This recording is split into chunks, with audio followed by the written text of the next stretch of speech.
Perda de pelos, a gente já falou, porque ocorre um desequilíbrio da testosterona e a testosterona é quem estimula a formação do pelo no bulbo piloso, né? Assim como também a quantidade de gordura na pele, né?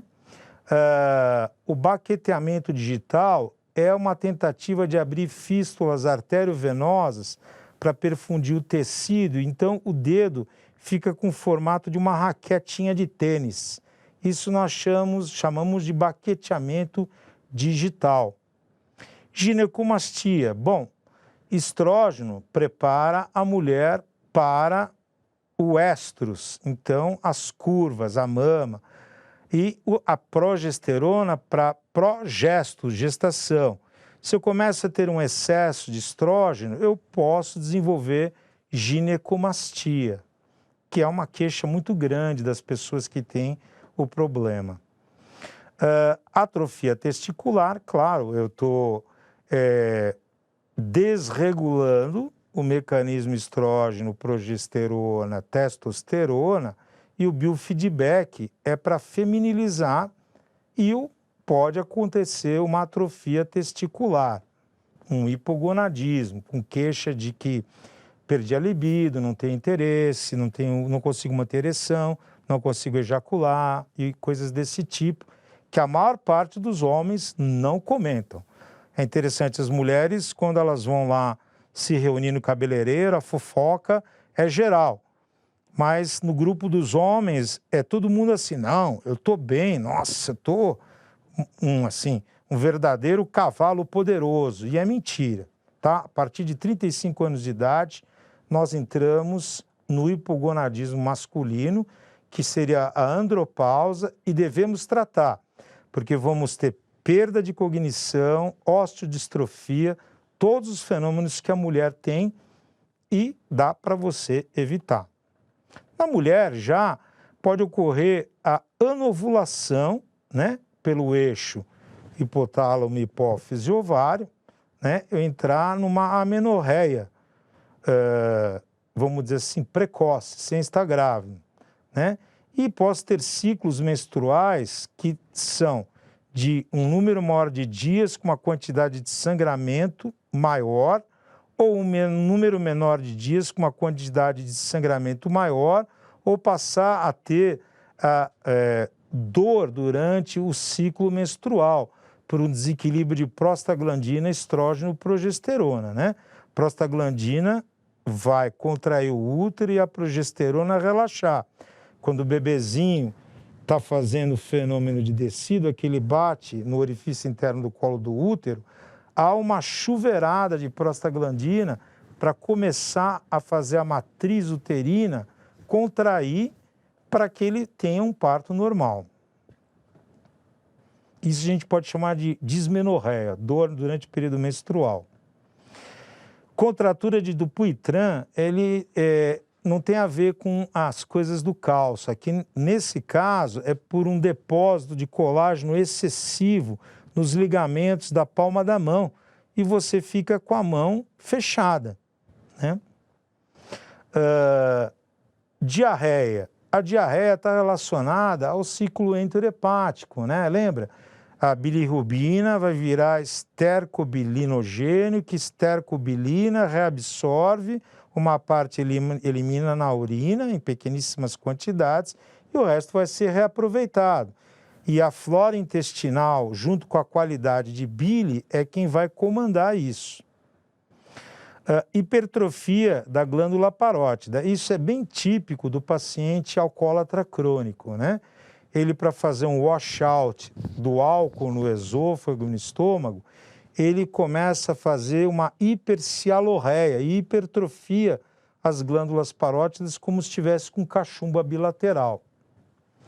Eu posso ter, no primeiro instante, hepatomegalia? Posso, mas na evolução, com a contração do fígado, eu vou ter um fígado pequeno, não palpável, mas percutível.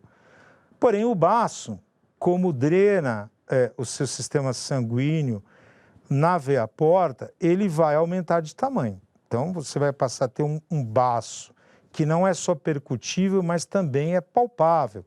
E, às vezes, eles ganham tamanhos tão grandes e passam a fazer um fenômeno de sequestro de plaquetas, glóbulos brancos, glóbulos vermelhos, em que é necessário você retirar o baço da pessoa. Caput medusae, então, como a gente falou, pela veia umbilical, quando a gente está na vida intrauterina, que chega a todos os alimentos, e quando a gente vira, vamos ver, neonato, a inversão pressórica faz com que essa veia umbilical se feche e vire o ligamento venoso. Mas no regime hipertensivo venoso, ela pode se recanalizar e fazer varizes ao redor da minha cicatriz umbilical. Circulação colateral da parede abdominal.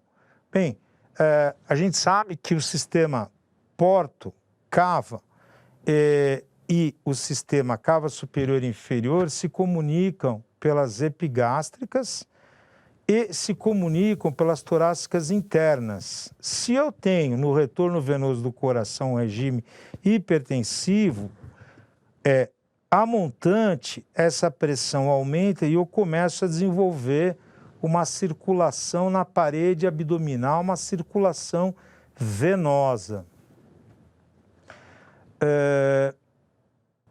Murmúrio de Cruveilhier-Baumgarten. E o que é isso? O sangue dentro dos vasos sanguíneos, ele não flui turbilhonado, é um fluxo laminar, ele tem uma frente, é como se fosse um arco de parábola, né? No momento em que os vasos estão trombosados ou eles estão tortuosos, ele começa a turbilhonar e eu ausculto um sopro na região do epigastro, um sopro venoso.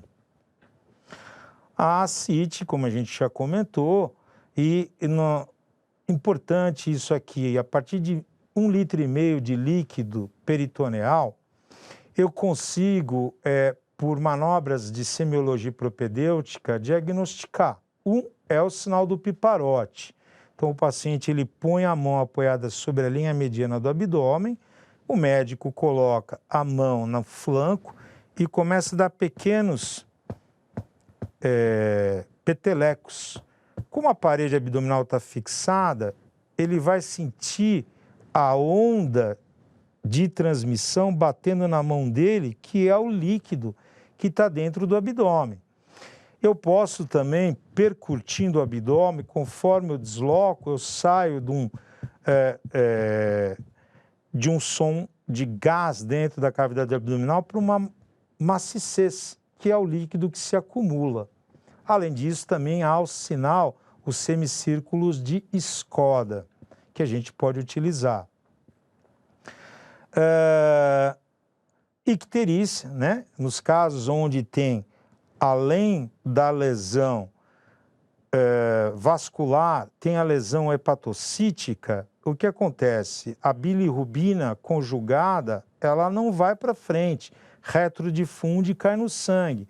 Acima de 2 de bilirrubina total, que é 2 vezes o valor normal, eu vou ver aqui na esclera do doente amarelado, a mucosa da língua, do freio da língua amarelada.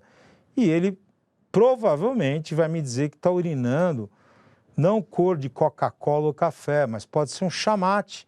E também que as fezes não estão brancas, mas estão mais claras, né? Porque a bile está retrodifundindo na sua forma solúvel e caindo nos tecidos, filtrando no rim, depositando na pele e mucosas. Asterix, então a gente comentou que assim, quando eu tenho uma lesão que está atingindo o córtex, que é onde é o neurônio motor primário, que comanda os núcleos da base e os núcleos do cerebelo na movimentação, que é para a gente não pegar um copo e a mão passar para lá, né? Isto leva a uma liberação extrapiramidal e eu vou ter reflexos tendíneos hiperexacerbados. E o Asterix, você faz a dorsiflexão da mão do paciente e ele entra no movimento de mioclonia até esse reflexo não inibido se esgotar. Fácil de pesquisar. E o fetor hepáticos, bem, substâncias produzidas e não metabolizadas são voláteis, né? E elas saem pelos alvéolos e têm um aroma todo típico de doença hepática, assim como no diabetes também tem, assim como quando eu não me alimento e fico em acidose, também vou ter um hálito de maçã podre, vamos dizer assim, que só na conversa você já percebe. Diagnóstico laboratorial da cirrose hepática. Bom, a gente vai ver mais lá para frente, como a gente já comentou, que antigamente se praticava a biópsia, né? Para o sistema Metavir, que avalia fibrose e avalia inflamação. Mas com o passar do tempo e evoluir da ciência, a gente foi conseguindo métodos diferentes, tanto do ponto de vista de dosagem de substâncias sanguíneas, quanto fibroscan e a ressonância magnética com elastografia. Mas, de uma maneira geral, a gente pode já pensar no que poderia aparecer. Bom, se eu tenho uma lesão hepática no hepatócito, o hepatócito tem como principais enzimas TGO, TGP. TGO, ele não é exclusivo do fígado, mas o TGP, que é o ALT, é exclusivo do fígado, enquanto o TGO é o ST, né? Então, lesões hepatocíticas, como, por exemplo, por vírus de hepatite, pode me fazer subir o TGP cerca de 1.000 a 2.000 na fase de agressão máxima, né? E aí, é claro, cada patologia que está agredindo a minha célula hepática vai levar a valores diferentes, mas no mínimo serão 2 vezes o limite superior normal. As enzimas, quando eu tenho uma lesão canalicular, então eu tenho colangite esclerosante primária, que eu tenho cistos hepáticos, que eu tenho caroli, que eu tenho obstrução por cálculo, etc. e tal, eu vou ter um aumento da gama-GT e vou ter um aumento da fosfatase alcalina, tá? São enzimas de canalículos biliares. A gama-GT, ela está muito relacionada à ingesta de álcool, né? Então, assim, não vou dizer que é só isso, mas se um paciente vier única e exclusivamente com essa enzima alterada, você vai desconfiar se ele está te contando que realmente bebe ou não, né? Porque ela está muito ligada à agressão pelo álcool. Trombocitopenia. Então, a gente falou que a gente vai ter no nosso baço um aumento dele. E o sistema retículo baço, gente, ele é um órgão como uma esponja. Suturar baço é a coisa mais difícil do mundo. Você tem que lançar mão de gel Fuan, rede para envolver, para evitar fazer esplené, que era o que a gente fazia antigamente. Então, ele é um órgão que ele tem uma trama justamente para a passagem do glóbulo vermelho, branco e plaqueta no seu tamanho normal, né? As hemácias, a cada 180 dias, elas têm um turnover, como todas as células do nosso corpo têm uma morte pré-programada, que é a apoptose. Mas se eu tenho um caso de anemia falciforme, que com uma baixa do oxigênio ambiental, eu saio da forma da hemácia que perde o seu núcleo, né, e vira como uma bala soft, ela vira uma foice e ela encrava no baço. Encravou, o sistema retículo endotelial vai destruir, separando hemoglobina em globina e M. O M, que é um núcleo tetrapirrólico com fel, vai ser conduzido para o fígado e lá vai sofrer as transformações necessárias. Mas se esse baço está com uma trama muito aumentada, eu tenho a síndrome do hiperesplenismo. Então começa a cair glóbulo branco, começa a cair plaqueta, começa a cair glóbulo vermelho.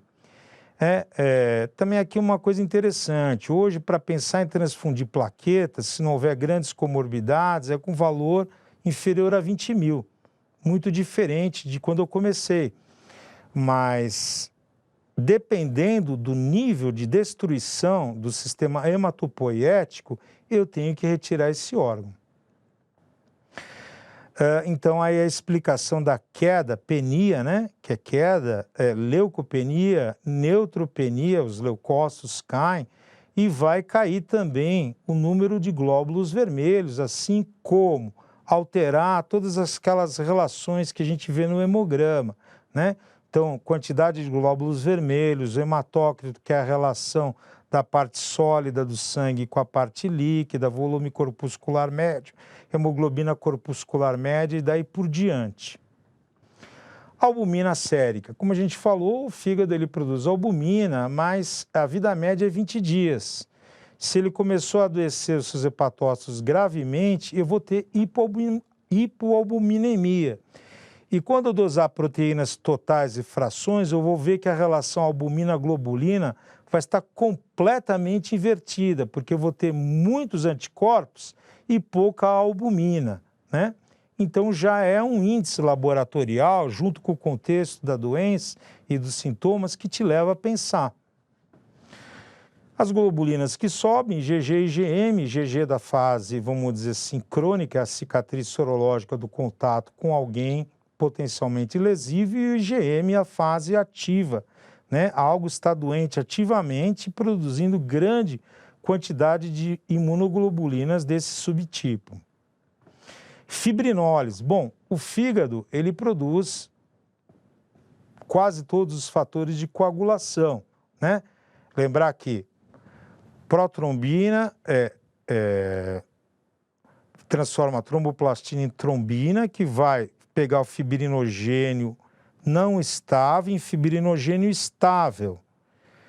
Mas quando eu tenho doenças que levam à alteração desses fatores da coagulação, se eu for dosá-los e se eles não respondem ao uso de vitamina K, que pode ser uma das causas da queda de produção desses fatores, com certeza eu tenho uma doença do hepatócito.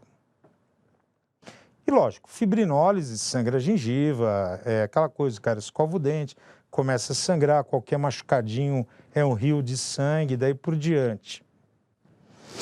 Deficiência de vitamina K. As vitaminas lipossolúveis A, D, E e K e as hidrossolúveis, as do complexo B, né? E a vitamina K, ela é fundamental no processo de produção de fatores de coagulação. A gente lembrou que nos processos de doença hepática, o paciente, além de ter a friabilidade dos seus vasos venosos, ele não conta com uma tríade de Virchow ideal para fazer o plug contendo aquele microsangramento. Disfibrinogenemia, claro, o fibrinogênio vai cair. Hiperglicemia. Bom, o fígado não está relacionado com o metabolismo de carboidratos, assim como a suprarrenal produzindo cortisol também está relacionado, né? Se eu como, aumenta minha glicemia, a insulina sobe, derruba essa glicemia até um nível normal, né?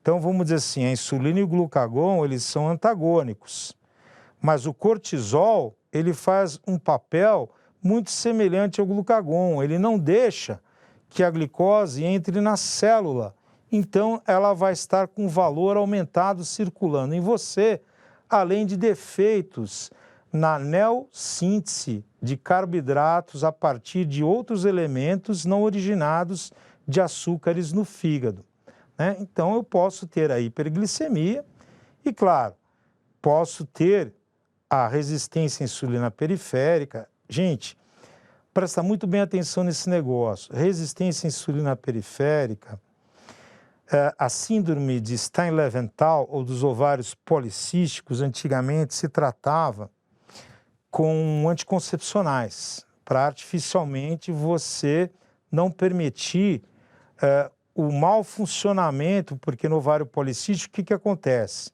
Vai ter uma falha no LH, no hormônio luteinizante, no seu pico, não rompe o folículo, não tem a segunda fase, não tenho progesterona, né? Então, eu vou viver em disfunção. E hoje, a gente viu que a síndrome do ovário policístico, ela está totalmente conectada a síndrome da resistência à insulina periférica e a síndrome plurimetabólica, né? Podendo até tratar, por opção, com metformina, não para tratar diabetes, mas para jogar a glicose dentro da célula, para dar força dela poder queimar produzindo ATP. Então, diria para vocês que assim, o do momento é a resistência à insulina periférica e a síndrome plurimetabólica, né? Hiperbilirrubinemia. Bom, se eu tenho os canais que drenam a bile conjugada obstruídos, para onde elas vão? Para o sangue, né? E a hiperbilirrubinemia se traduz para mim como a cor amarela, chamada de icterícia, né? Que é muito interessante. A gente, quando falou de hipertensão portal, a gente falou de hipertensão portal pré-hepática, intrahepática e pós-hepática.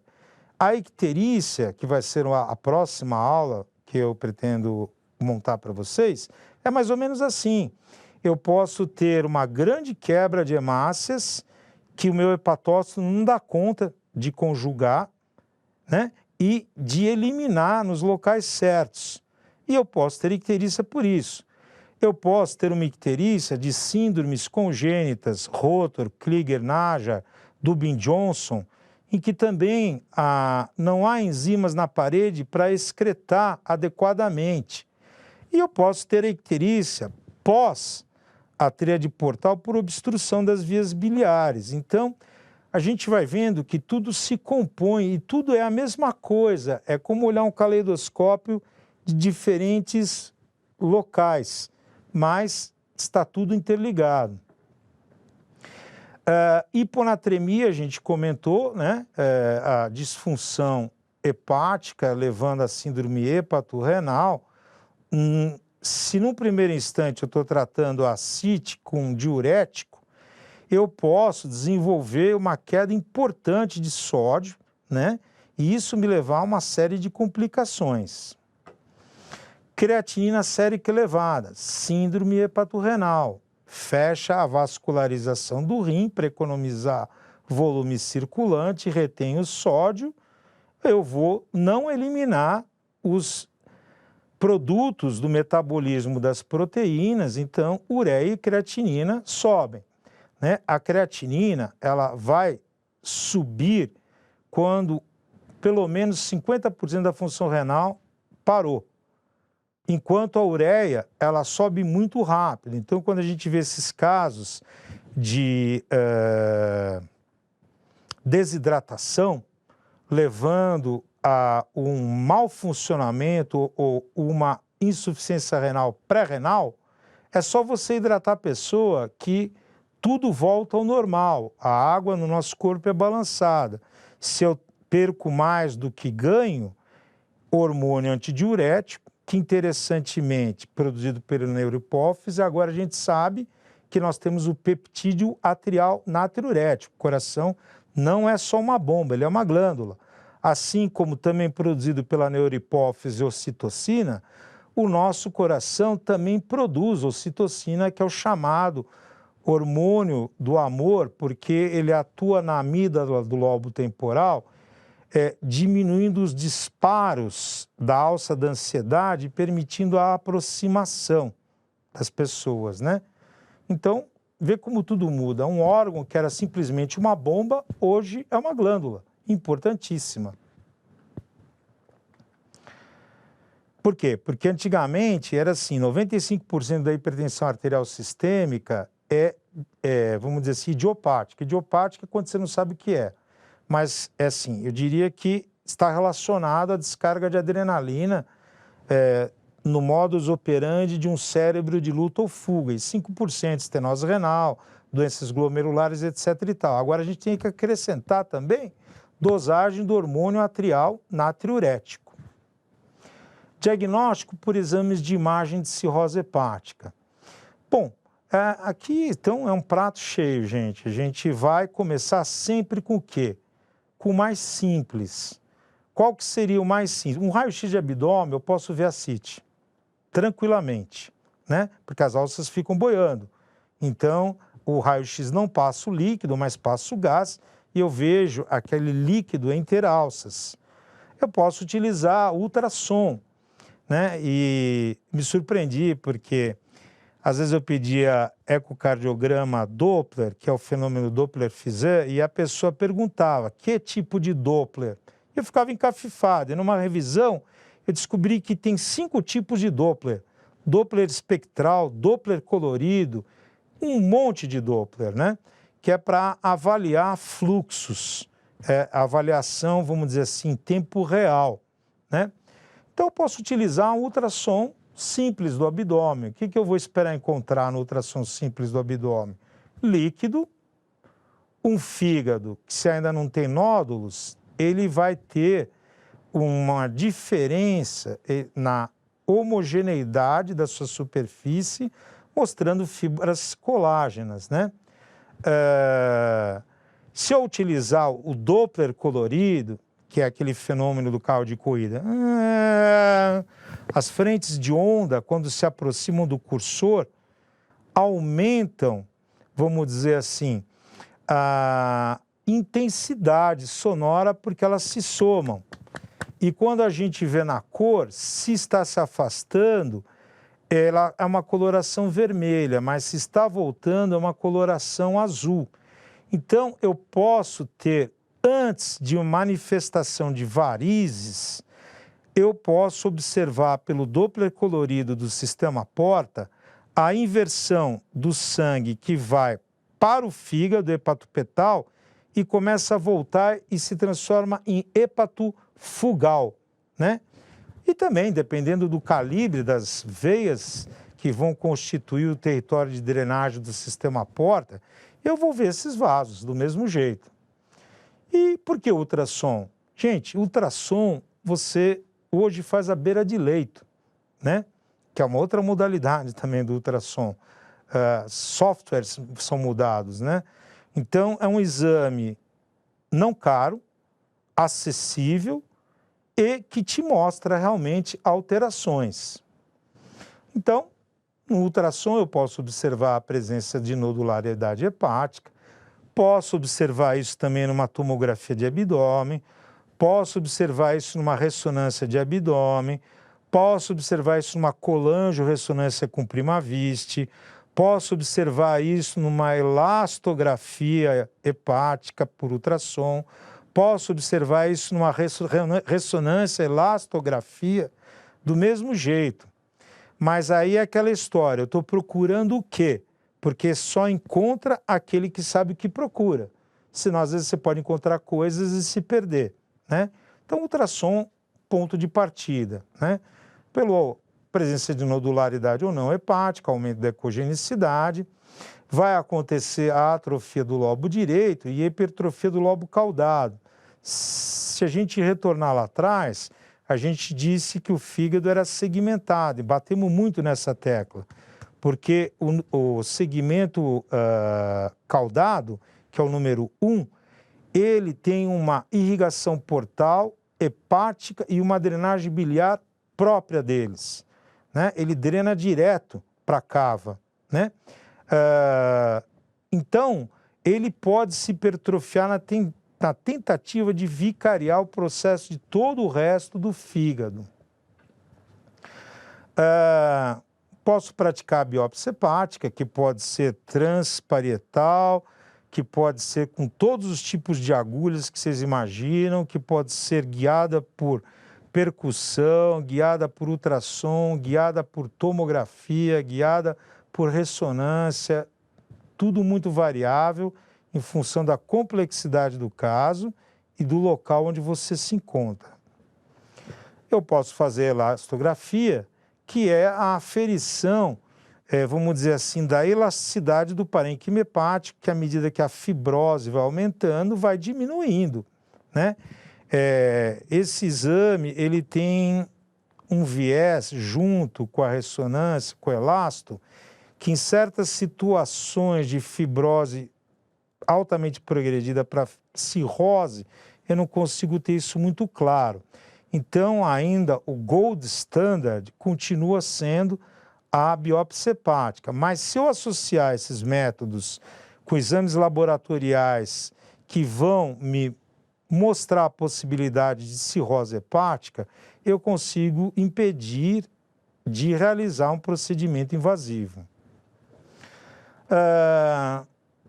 Nós vamos ver que o fígado, com o passar do tempo, ele vai sofrer um fenômeno de retração, a ascite, às vezes encontra um tumor de fígado, uma trombose de um segmento venoso, que pode ser a veia porta, pode ser a veia esplênica, mesentérica superior ou colaterais portosistêmicas. Então, a gente vai trabalhar com a nossa realidade, gente. A nossa realidade é ouvir, olhar, examinar e pedir o que está à mão. Se eu fizer uma biópsia hepática, essa é a escala META-VIR. Então, a escala META-VIR, ela vai me falar sobre fibrose, né? Então, eu preciso, pelo menos, de um segmento com um bom comprimento, com uma boa circunferência, para que na hora que eu vá praticar a imersão na parafina e corar com os mais diferentes corantes, dependendo do que eu estou pesquisando, eu tenho uma amostra boa.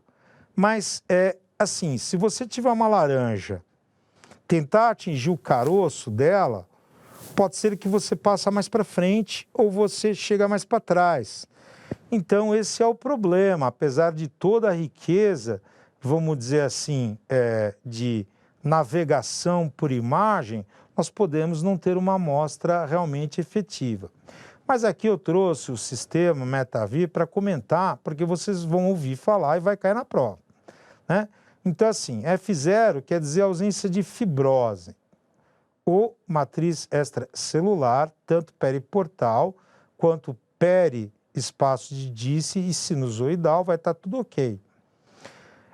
F1, eu já tenho fibrose na tríade portal, mas eu não desenvolvi septos ligando veia centrolobular com essa tríade. Na F2, eu já vou ter esses septos em pequenas quantidades. No F3, eu tenho numerosos septos, mas ainda não tenho os nódulos de regeneração desorganizados. Já na F4, eu vou estar em franca cirrose, né? E o A é de agressão ao hepatócito, né? Então, você só vai poder ver isso com a coloração específica para células hepáticas, hematoxilina eosina, guinça, sais de prata, enfim, o que você quiser utilizar ou que o patologista achar mais interessante. A0, ausência de atividade de destruição do hepatócito. Lembra? O lóbulo hepático, da tríade portal para veia centrolobular, zona 1, zona 2, zona 3. Cada zona tem uma característica e cada zona vai sofrer um tipo de lesão, né? Mas a lesão pior será a piecemeal necrosis, que é quando eu como uma borda do lóbulo hepático, além de pegar a tríade portal, e depois a necrose in bridge, que é quando eu desenvolvo aquele tecido perisinusoidal espessando até a veia centrolobular. E aí eu começo totalmente a retrair o fígado e desconfigurar a sua estrutura. A atividade A1, uma atividade leve, a atividade A2 é moderada e a atividade A3 ela é severa. É lógico que isso é um fator prognóstico de evolução desse paciente, né? Porém, com o tempo e com a evolução, foram se desenvolvendo escalas preditoras de cirrose hepática, não baseadas em biópsia, mas sim em história clínica somada com alterações sanguíneas. Então, os fatores com melhor capacidade de prever cirrose em adultos com doença hepática conhecida ou suspeita incluem ascite, que você vê, contagem de plaquetas por trombocitopenia, nós vamos poder pensar isso num paciente com uma história compatível, né? Angiomata aranha, que é a forma de um outro hemangioma, que não esse aqui que eu tenho, né, em vinhoso, vamos dizer, né? O score discriminante de cirrose de Bonaccini, que nós vamos ver lá na frente, uma somatória de notas, se maior que 7 é preditor, né? O score discriminante de cirrose de Bonaccini, aqui calculado com pontos para os seguintes parâmetros: contagem de plaquetas, maior que 340 tantos pontos, e assim vai por diante. Depois a relação da alanina-aminotransferase, que é o TGP, né? Para vocês não confundirem, o método mnemônico que eu guardei foi assim: alanina-aminotransferase, L é liver, tá? Liver é TGP, né? TGO é de outros órgãos que não só o fígado, né? Então, assim, delação da aminotransferase para aspartato aminotransferase, a relação ALT-AST. Quer dizer, há uma alteração que é preditiva e segue essa pontuação. Eu uso a relação normalizada internacional do tempo de protrombina, né? O INR, que também segue um score. Os fatores associados a uma baixa probabilidade de cirrose, claro, essas notas elas vão se somar, chegarem no valor 7, eu estou diante de uma grande possibilidade de cirrose hepática.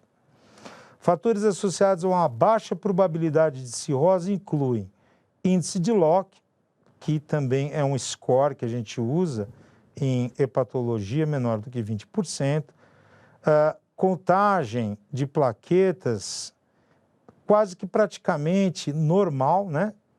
100 a 150 mil, ausência de uma hepatomegalia a princípio, que depois vai virar uma esclerose hepática.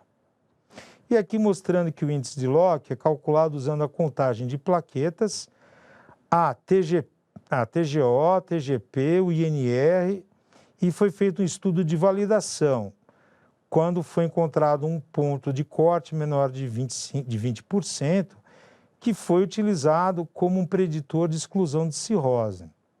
Esse teste teve uma especificidade de 92%, quando um ponto de corte foi maior do que 50%. Foi usado para diagnosticar cirrose hepática. Ele tem uma sensibilidade de 85% e é importante notar que o índice de Locke foi validado principalmente para pacientes com hepatopatia crônica a vírus C. Outras avaliações não invasivas, né? Que aí seriam os testes sorológicos. Então, testes não invasivos de fibrose hepática são utilizados em muitos cenários clínicos. A maioria dos testes são marcadores sorológicos e exames radiológicos. Analisando o uso desses testes para estadiamento da fibrose em pacientes com doença hepática crônica, normalmente consideramos testes não invasivos para pacientes que se apresentam para a avaliação de uma hepatite viral crônica. Então, com a somatória, você pode abrir mão de a punção ou a biópsia hepática, né? Mas você não pode abrir mão da contagem da carga viral e da genotipagem. Duas categorias gerais de testes não invasivos para fibrose: painéis sorológicos de testes e testes radiológicos. Ao avaliar pacientes com fibrose hepática, usando abordagem não invasiva, normalmente usamos uma combinação de testes sorológicos que ganham alguns acrônimos, como EPA-score, elastografia transitória, baseada em ultrassom, testes outros específicos que vão depender da disponibilidade do local. Uma variedade de marcadores sorológicos foi utilizada para rever o grau de fibrose no fígado e foram desenvolvidos painéis que combinam ensaios de múltiplos marcadores para melhorar a capacidade de predição junto com a queixa, né? Esses painéis mais estudados são a proporção da TGO com as plaquetas, chamado de APRI. É o Fibroteste, é o Fibrosure, o EPA-score, são todos nomes de empresas que produzem, não são genéricos. são nomes fantasia, né? Mas são todos muito semelhantes. Fibrospect. De todos, o APRE tem a vantagem de ser facilmente calculado, usando dados disponíveis em testes laboratoriais de rotina. Isso sugere que ele tem boa capacidade de diferenciar pacientes com fibrose significativa, que seria no Metavir F2 e F4, daqueles sem fibrose significativa, F0 a F1.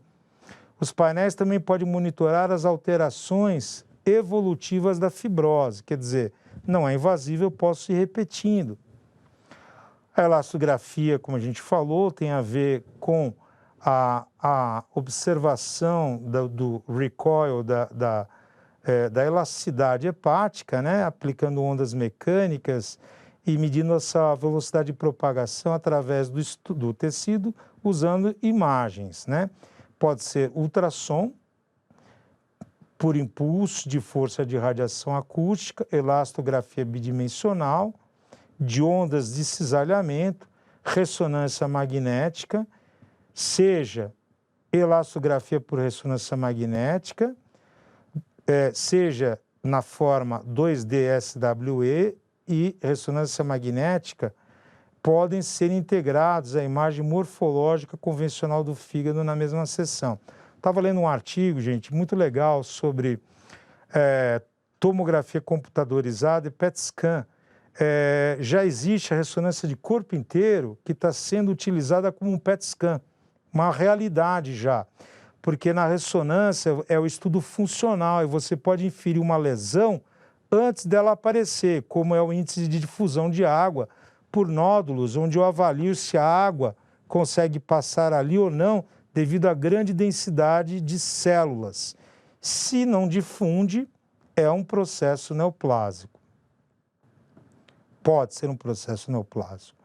O uso de vários painéis sorológicos, a combinação de painéis sorológicos com imagens radiográficas, melhora a capacidade de avaliar corretamente este grau de fibrose e, além disso, pode melhorar o desempenho do diagnóstico desses painéis se eles forem utilizados em combinação gradualmente com coisas modernas que vão surgindo. Aqui eu coloquei, para vocês verem, uma escala de Child-Pugh, que depois foi associada a Turcot. Essa escala ela vai levar em consideração fatores como bilirrubina, albumina, ela vai utilizar fatores de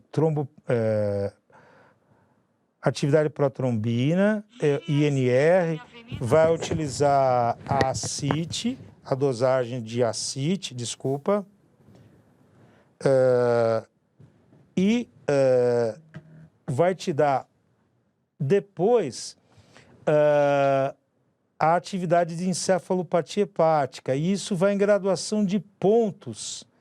E essa escala, ela vai me falando sobre a perda da funcionabilidade hepática.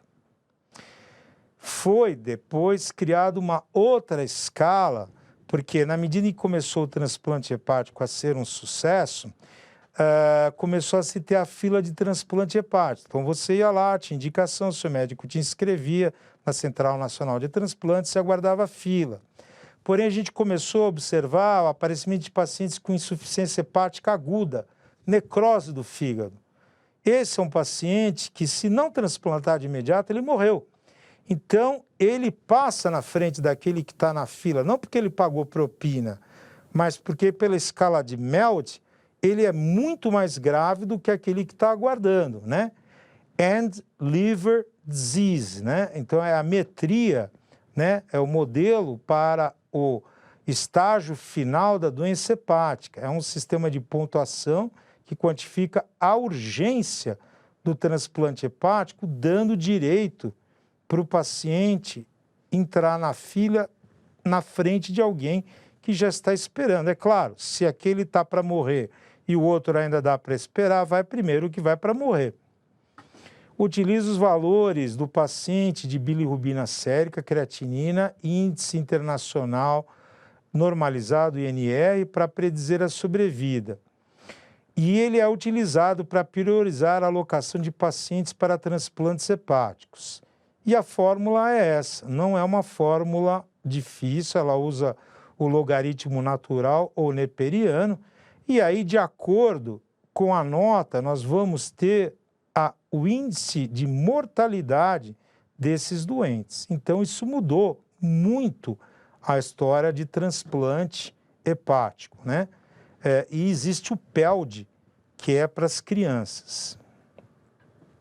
Tratamento. Os principais objetivos do tratamento da cirrose hepática e dos pacientes que a contêm são: bom, eu tenho que tirar quem lesa para retardar a lesão, ou, em alguns graus de fibrose, hoje, utilizando certas substâncias, consigo inibir essa fibrose, né? Revertendo a progressão da doença hepática. Prevenção de insultos sobrepostos ao fígado. Bom, se eu bebo, eu vou ter que largar a bebida. Se eu tenho uma hepatite, eu não vou usar substâncias que vão me lesar mais ainda o fígado. Identificação de medicamentos que vão necessitar de um ajuste de dose ou tem que ser totalmente evitados. Assim como na insuficiência renal, o clearance está alterado, eu não posso usar a mesma dose de antibiótico, que eu vou levar a uma intoxicação severa do sistema orgânico daquele paciente. Gerenciamento de sintomas e anormalidades laboratoriais. Prevenção e tratamento das complicações da cirrose. Bem, se eu conseguir melhorar um pouquinho, já é algo. Determinando a adequação e o momento ideal para o transplante de fígado, né? Todo paciente que tem uma doença hepática que evoluiu para uma cirrose ou uma hepatite aguda fulminante, que nem deu tempo de fibrosar, quanto mais cirrotizar, ele vai para o transplante. Então, quando ele já passa com a equipe médica, ele já vai sendo encaminhado para a central, agendado, catalogado, para no momento em que ocorreu o aparecimento desse enxerto, que pode ser de cadáver para humano, pode ser intervivos. Hoje em dia a gente tem técnica do split liver. Eu posso pegar um segmento e dar para 2 crianças, né? Então, é muito importante, quando vocês estiverem num pronto atendimento, isso, gente, vamos dizer assim, é muito importante. O paciente chegou com morte cerebral. A morte, cada vez mais que o ser humano foi evoluindo na medicina, o conceito de morte foi mudando, né? Mas para nós, na prática, em transplante, assim, morte cerebral é igual a 2 exames neurológicos com intervalo de 6 horas, realizados por médicos diferentes, onde não tem viabilidade do tronco cerebral. O que é o tronco cerebral? Pupila abriu. Você pode jogar a luz que você quiser, não tem reflexo fotomotor direto, nem cruzado ou consensual. Reflexo de olho de boneca. Se você vira a cabeça de uma pessoa normal, viva, os músculos extrínsecos do olho vão manter a mácula focando o objeto. Naquele que teve lesão de tronco cerebral, o olho gira junto. Quer dizer, o que está no tronco cerebral? O centro cardiocirculatório e respiratório. E eu posso lançar a mão de outros exames, como uma CAG, que é bem antigo, injetar para ver se sobe circulação para o cérebro, um Doppler transcraniano, um eletroencefalograma com ondas isoelétricas. E aí a gente, se há um politrauma de um jovem, a gente pode e deve conversar com a família num momento muito delicado, né? E perguntar sobre a possibilidade deles terem interesse de doar órgãos. Porque se eles dizem sim, e hoje em dia até na nossa identidade há essa possibilidade de assinalar, um corpo parece coisa assim de abutre, mas você pode tirar córnea, 2 rins, fígado e salvar muitas vidas, né? Então aqui em São Paulo existe uma central de transplantes que, quando acontece de um politrauma com um Glasgow, vamos dizer assim, de 3, morte cerebral, né? Então, conversando com a família, lá autorizando, eu ligo para a central de transplante de referência, eles me comunicam o protocolo para mantê-lo sem isquemia a frio dos órgãos, mas mantendo uma perfusão. A equipe se dirige para o hospital. no centro cirúrgico, retira, empacota os órgãos, enquanto está se comunicando com vários locais para saber quem é compatível com aquele órgão, que já vai receber um telefonema, se deslocar para o hospital e vai sofrer um presente de Deus, que é a possibilidade de um transplante de órgão, né? Então a gente deve lembrar sempre que poderia ser qualquer um de nós que poderia estar esperando um transplante. Os principais objetivos do transplante, aqui embaixo. O prognóstico da cirrose é altamente variável. Por quê? Porque a gente viu que é um megassistema que vai em progressão geométrica aumentando esse grau de lesão. Então ele é influenciado por vários fatores, desde a etiologia, vírus, álcool, autoimune, etc. e tal, o estadio em que se encontra, aí seria, vamos ver assim, na época das biópsias e hoje ainda com biópsia, o metavir ou com os exames preditores, presença de complicações e doenças comórbidas. Quando ocorre a descompensação, por exemplo, ele tem um sangramento por varizes, esse sangramento leva a uma hipovolemia, essa hipovolemia leva menos sangue para o cérebro concentrado em toxinas, encefalopatia hepática ou uma peritonite espontânea por transmigração bacteriana, e são quadros graves. As taxas de mortalidade são muito altas. E transplante do fígado? O transplante de fígado é potencialmente aplicável para qualquer condição crônica ou aguda, como a gente falou da falência hepática aguda, que resulte numa disfunção hepática irreversível. Ninguém vai trocar um fígado que dá para funcionar. É factível desde que o paciente receptor não seja portador de condições que possam viabilizar um transplante bem-sucedido. Então, vai desde variações anatômicas, a incompatibilidade, vamos dizer, do complexo maior de histocompatibilidade, né? O paciente ser portador de carcinomatose e outras coisas assim. Então, aí existem contraindicações relativas e contraindicações efetivas.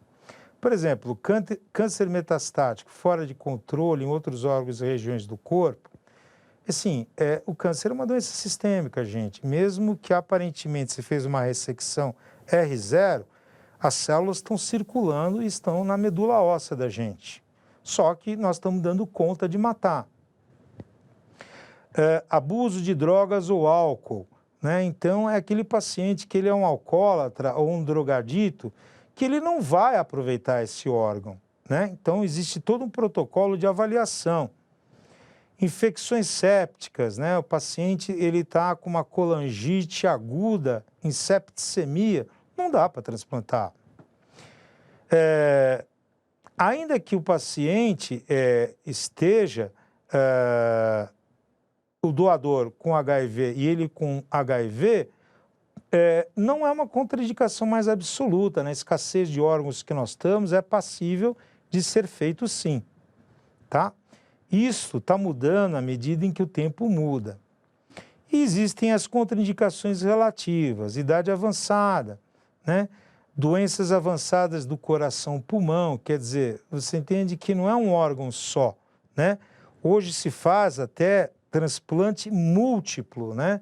Transplante de fígado, pâncreas, fígado, intestino e assim por diante. Coração, pulmão. A maioria dos transplantes são feitos para doenças hepáticas crônicas que levaram a uma fibrose irreversível. Passou daquele estágio do fígado, né? A cirrose.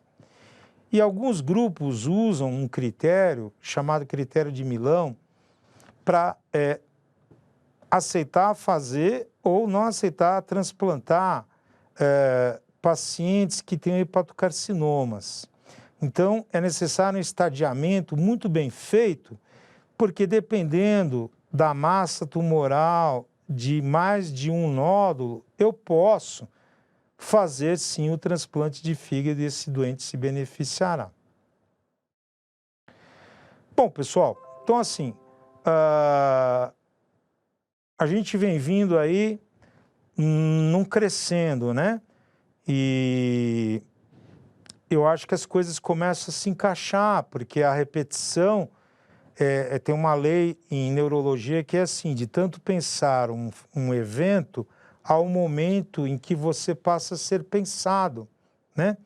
E de tanto ouvir, ver, tocar, você interioriza o que a gente chama de feeling na observar o paciente. E é justamente nisso que a gente está querendo, vamos dizer assim, trabalhar com vocês no sentido de tentar fazer uma medicina, não decoreba, mas uma medicina de raciocínio, porque ela é lógica. E se ela é lógica, você nunca mais vai esquecer ou se atrapalhar, tá bom?